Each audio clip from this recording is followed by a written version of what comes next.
Now, my other guest that's in the building this morning, he's been causing an internet frenzy, online frenzy for the last couple of months, I swear, with his debut single, official single that's been rotating. I don't know. I thought I had the girls them on lock, but this guy takes it to another level. He wants the grannies, the mums and your sisters, everybody in your family. Anyone that's female, he's got them on lock. We're talking about... Is your mic on? Is your mic on this morning? Yeah, man.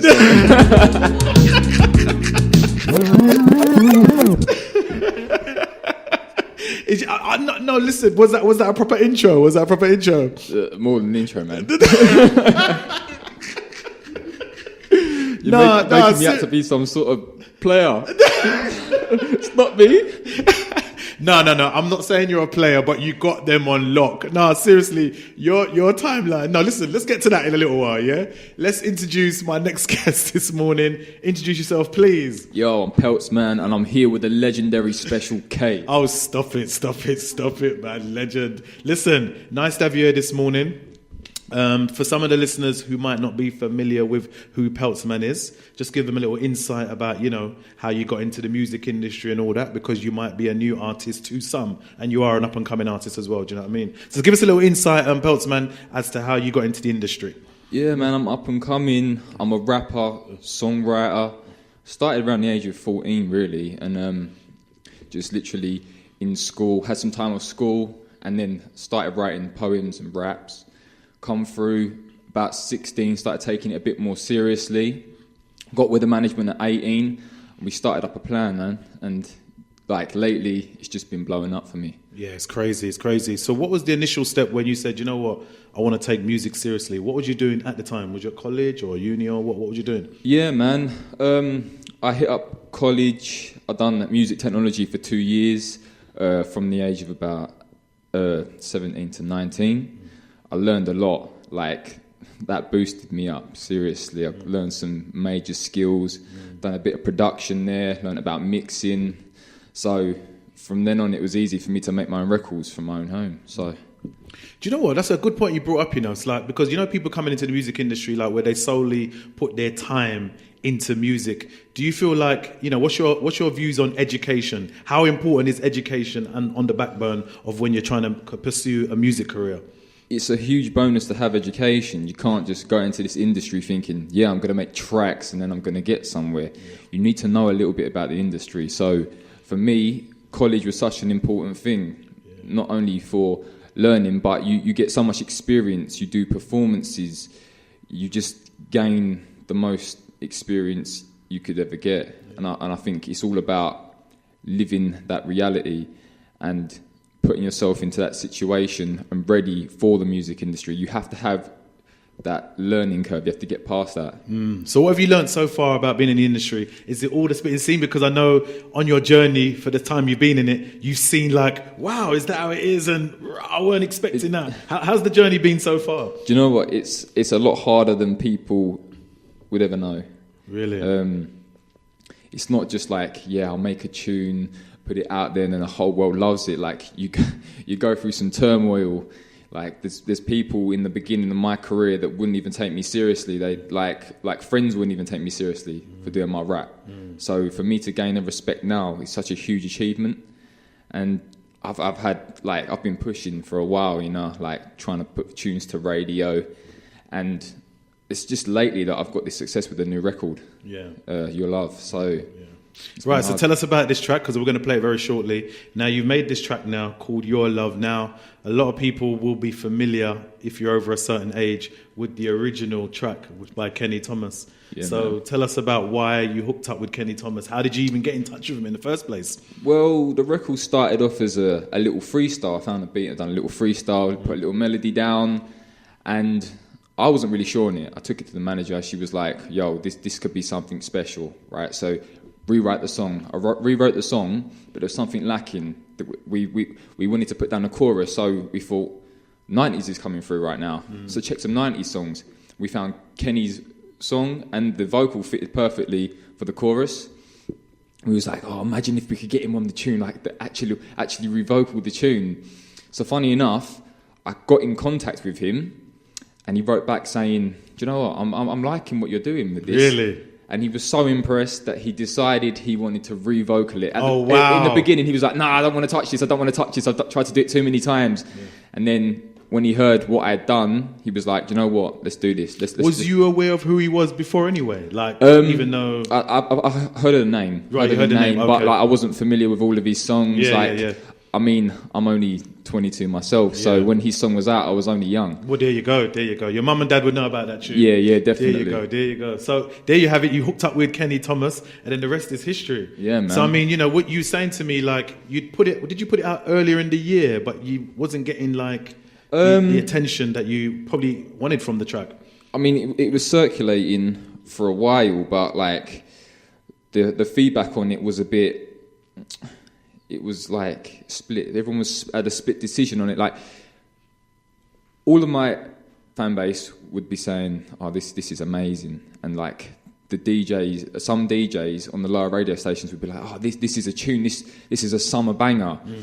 But when you're trying to go to the top, all these people were a bit dubious on it, and they was just like, "Oh, I don't know. I'm not really feeling. There's nothing really shouting out. It's not special." And I was thinking, "Come on! It's got Kenny Thomas on it. Yeah. This guy got to number 4 in the charts with this song." This has to come through. It has to come through. Something has to pay off right now. And it was just the perseverance, really, a bit of self-promotion, sourcing a lot of DJs, and then getting the tunes out to everybody. And then everybody started turning around one by one. The tune is crazy, man. The tune is crazy. So what else you been doing, like, in the last couple of months outside of music? Because I know when I watch your timeline sometimes, you're just busy. Like, you see, this is why I've got to bring this up. I'm going to hot you up now. I've got to do it. No, because, like, when you've made it, yeah, you take pictures, because I take pictures with people, yeah? Yeah, man. Yeah, that's like my little status. I take pictures. But you actually sign females' bodies. Now, that's a different level. Oh, man. When did I do that? No, London, you need to understand, this guy is on another level, yeah? Listen, we're at the little lower stage where we might take a couple of pictures here or there. This guy's like, yeah, take your clothes off, I'll sign that. Yeah. Not paper, not paper. Do you know what, yeah? Do you know what, man? Females buy the music. That's all I'm saying. No, man, I love your style, man. I love your style. This guy has got a crazy, crazy fan base. How have you accumulated this fan base in such a short space of time? Perseverance and hard work, man. Yeah. It's just about knowing your target audience. Like, if like you said with the learning at college, if you study and you find your target audience and you know where you're sourcing your music to, it can be so much easier to create a fan base. You can go out there and say, "Oh, this is the age range I'm aiming for. This is the type of music I'm going to hit them with." And then really, I'm hollering loads of people like, "Yo, you should listen to me, man." Like, I've been doing it for a while, man, building it up, and then a few people catch onto it. Then they tell their friends, and then they tell their friends. It's like Chinese whispers. It rolls out, and people catch onto it, man. It's been crazy. It's crazy. So, has there been anybody in the industry that you've met along your journey that you've been surprised is a fan of your music? Anybody so far? Do you know what? I entered a competition to work with Example, and I came runner-up in that. I didn't actually win the chance to do the track with him. Some other guy did. Some guy he was a rock singer, and he played the guitar. But Example put me in his top 5, and he said, like, "I'm hearing big things for you," and he tweeted me saying, like, you could be big, man. So I got Example there. I used to speak to Pro Green a little bit, and he was like, "I'm liking what you're doing. If you carry on, I can see you making it in the industry." But it's all about perseverance and hard work. Perseverance. True. Now, I've got to ask you this morning, Peltsman. Yeah. Where'd you get that name from? What is that name? Yeah, it started off in school, man. Like, Pelts used to be like a terminology for something thrown fast or something move fast.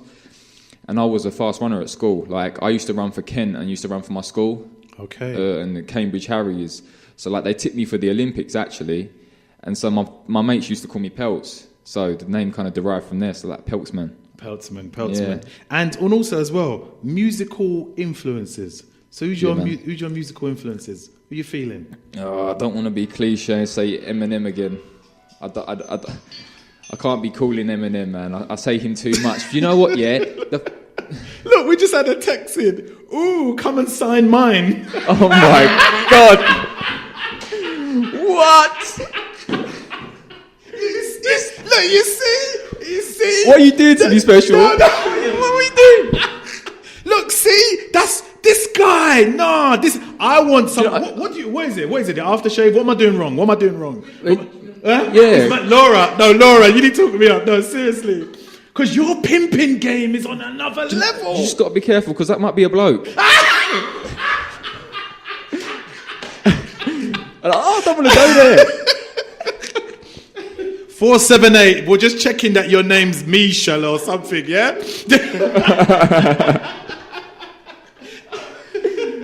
Nah, seriously. We need to get back to that story because your pimp game is on another level. Laura, I don't know how he does it.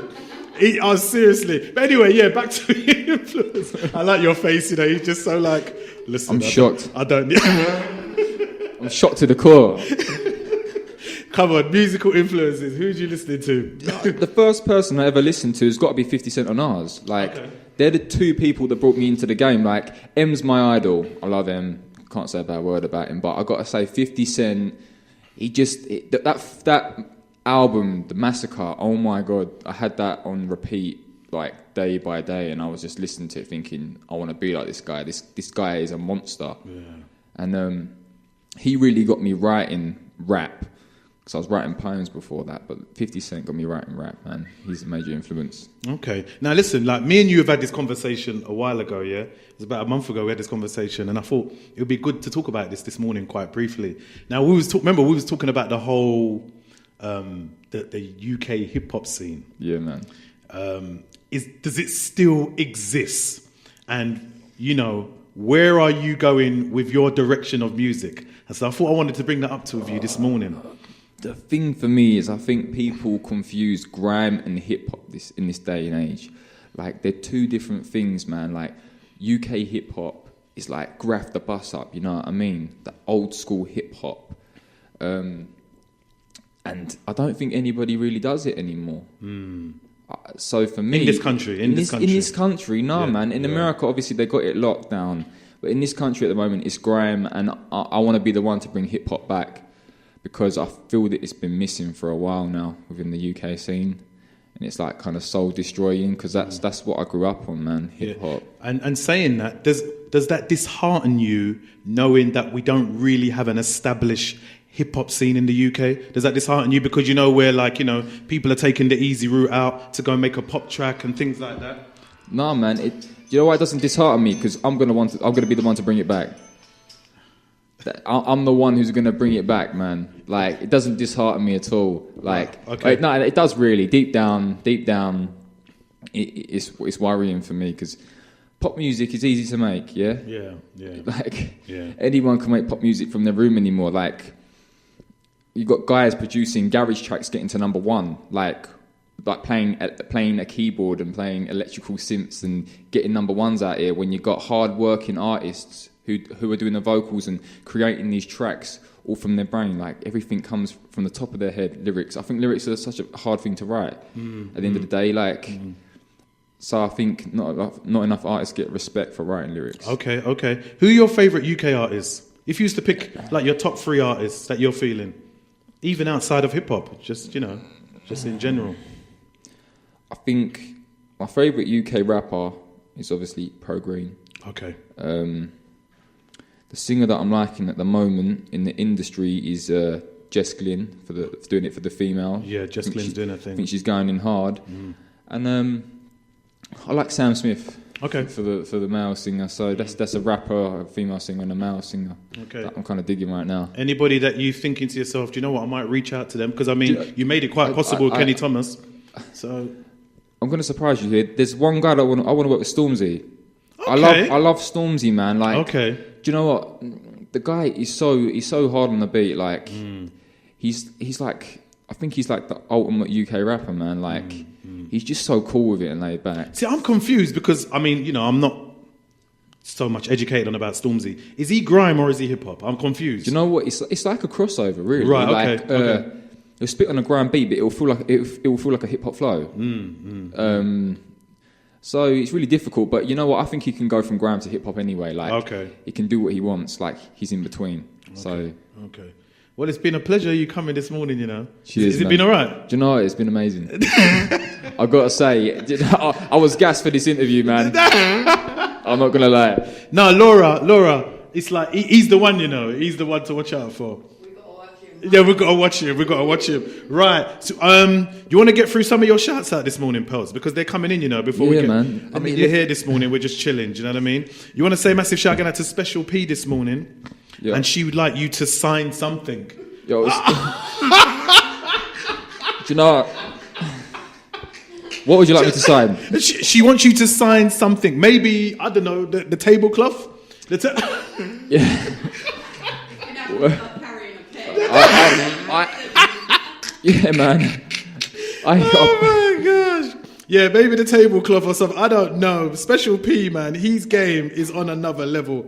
Right, do you know what? Let's pick up some of your Twitter followers this morning. We've got one here this morning, you know. I'll tell you what's crazy. From Africa, right? Yeah, Kenya. From Kenya. Let's see. Where they gone? I think they disappeared. Can you find it on your one? What's his name? Acapella on the Twitter. Massive shout out to Acapella on the Twitter. There's so many names here, man. I swear. Simone van der Steeg. You know what? She tweets quite a lot, you know. She's doing her thing. Yeah, man, she's from the Netherlands. From the Netherlands. Yeah, so there's one from Kenya, one from Holland. We've got one from the UK here. One of my big fans, yeah. Holly, number one pelter. Okay. So I got a shout out to Holly, man. She's holding it down for me. She's supporting all the way.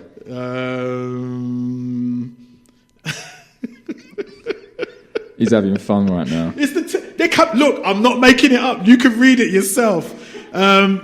Look, he says, the grannies love me. The grannies love you. And my boss, look, Mixmaster J said, my grannies love him, dying with laughter. Da, da, da, da, da. My boss wants a piece of Pelts. Can you sign her apple bosom from Jackie? You see, look, I've got you on a signing campaign this morning. I'm so grateful for this show. Listen, you know what you should do? You should start getting sponsored by some pens or something. One of them big pen companies. Yeah, man.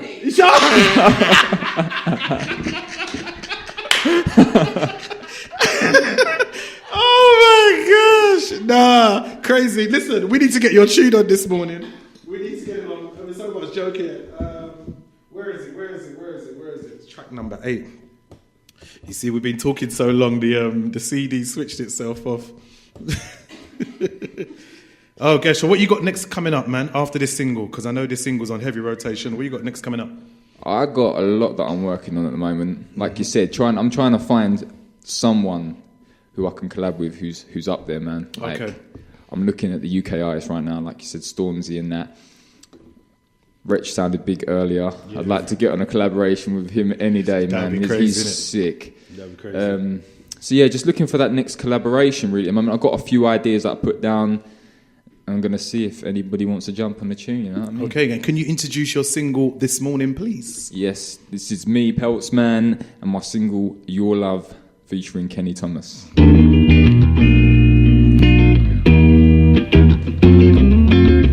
Baby, now we've been feeling ever closer, and I'm about to take your tears on my shoulder. I wanna treat you how a man is supposed to. Stopping and dropping all these guys trying to approach ya. On the grind, on that road, it's always been the same. We be pushing together, forever crossing the pain. If we're feeling it, dreaming it, we're seeing it, and we're living in it. We have it harder than you, and we're still screaming in it. I gotta push it high, I gotta get it right. I gotta have it here, gotta get it tonight. I'm a madman, and honey, I ain't for it. If you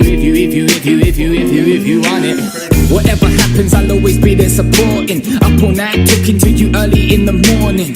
I wanna show you that I'm real and I'm courting. You never know what love is till you realize that you're falling. I made a promise and I'll never ever break it.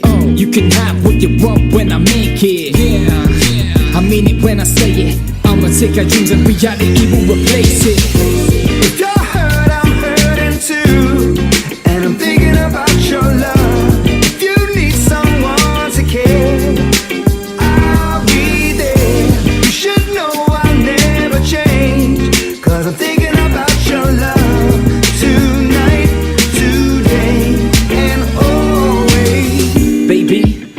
loved you from the get-go. Friends wasn't sure, but you never could have said no. A little younger, but I guess I was mature though. Sneaking or creeping, weren't even meeting on the down. I know you've laughed and you've lost, but it's all for today. And we're living till we're giving, it's a moment away. If we're meaning it, breathing it, we're being it and believing in it. Let's take it further into and keep dealing in it. I gotta push it high, I gotta get it right. I gotta have it here, gotta get it tonight. I'm the madman and honey, I ain't for it. If you want it. Whatever happens, I'll always be there to sort it. Make it right, blocking out these guys when they're calling. When it comes to it, you know that they'll be stalling. I'll never be like all the men that surely come before me. I'll stay the same and I'll never be like them. Make way for the love, stop fighting. Never ever stop trying. Here's a passage to my heart and girl, you're invited. If you're hurt, I'm hurting too. And I'm thinking about your love. If you need someone to care, I'll be there. You should know I'll never change. Cause I'm thinking about your love. Tonight, today, and always. Thinking about you. Thinking about. Hey everybody, it's your girl Tamar Braxton and Thinking about you.